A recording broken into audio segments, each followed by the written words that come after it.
Stagger. 1, 2, 3, 4. Impossible! Yo-kai Watch! Wibble Wobble! Wibwobbers, Robbett here.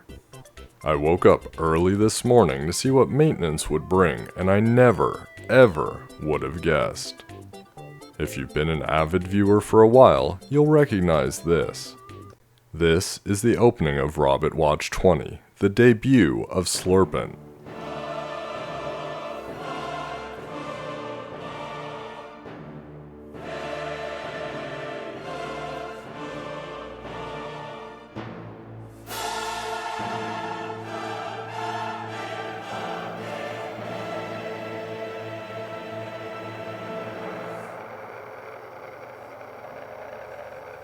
Slurpin was a meta changer, completely in the same way that libSS and Comastar have been more recently.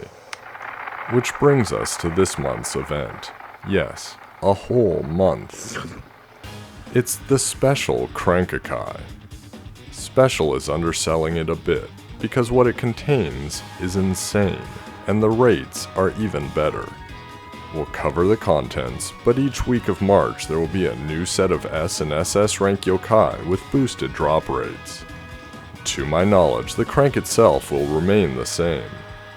Additionally, Fever Mode of the Crank-a-kai will happen twice as fast, once every 5 cranks.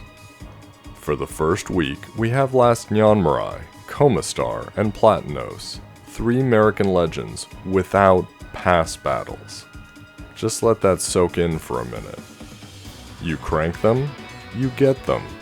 No pass battle. No pass battle. All of the legends without needing to unseal them. All of the legends. Arachnia, Mermother, whatever. Slurpint. Slurpint. Next week it's going to be very similar to the New Year's crank. Ultimate Robonyan, Dressed Up Whisper, both Liberty Nyans, and both Hinozals. During the third week, it's all the special score attack bosses we've had lately. Yell's Kitchen, the Supreme, Maiden Ruin, both Lord Enmas, and both Zazels. For the fourth week, we're back to Crank Omega. The difference being, I presume, no passes, just straight cranks. Those are the drop rate ups for each week, but let's take a look at the Oni Crank-a-kai by itself. Right off the bat, you can see the rates for S and SS are super high. When we're in Fever, they're double or more, and we get into Fever twice as often.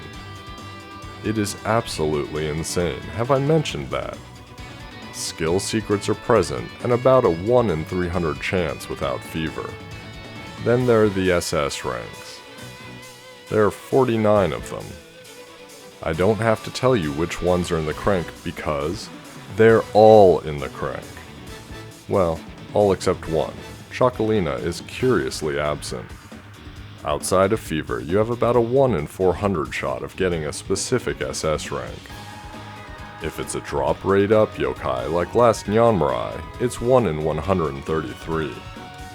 If you're in Fever, it's a 1 in 184 chance of getting a specific SS rank, or 1 in 66 for a drop rate up SS rank. All up, you've got a 14.7% chance of getting any random SS rank, but in Fever that jumps to almost 30%. Next, the S ranks, 50 of them, which is more than half of the S ranks in the game. The big tickets here are the legends, Slurpin being the biggest of them all. Otherwise, you're talking about pretty much all of the S-rank event yokai we've had during the game, going back to the Befriend-a-Boss events. Sadly not included is Komajiro S, who entered the game as an extremely rare pull from Thanksgiving coins. In terms of rates, it's 1 in 266 that you'll pull a specific S rank, or 1 in 100 for a specific rate up S rank. When you move over to Fever rates, that jumps to 1 in 111, and 1 in 42 for the rate up yokai. All up, you've got a 25% chance of pulling an S rank, and a whopping 60% chance once you go into Fever. There are, of course, A ranks, 25 of them, but you'll survive. 25 A ranks in a sea of almost 100 S and SS ranks. Of course, Merican A is the one you're longing for, and he's about a 1 in 42 shot. A ranks are the only ones that go down when you go into fever, so that sweet Merican A drops to a 1 in 250 shot in fever. Bummer. This is a golden time if you're trying to catch up or if you're starting new in the game. There are login stamps with 1,000 Y money each day, and by doing the introductory missions you can earn enough to crank once. If you're up for it, reset marathons, where you start a new game and play through enough to do a crank and hopefully get something good, are currently super easy. Due to the login stamps, I'm hearing it takes only maybe 20 minutes, and then you can see if you can start the game with an amazing yokai. So, what does this all mean? I honestly don't know. It really seems too good to be true. It seems like a fire sale. Everything must go at low prices. As of right now, I have no information from NHN level 5, so all I can do is speculate. There are 3 main categories of outcomes from this event that I can imagine. First, nothing changes. This is just a really amazing crank, perhaps for the 2nd anniversary, and everything goes back to normal when it's done.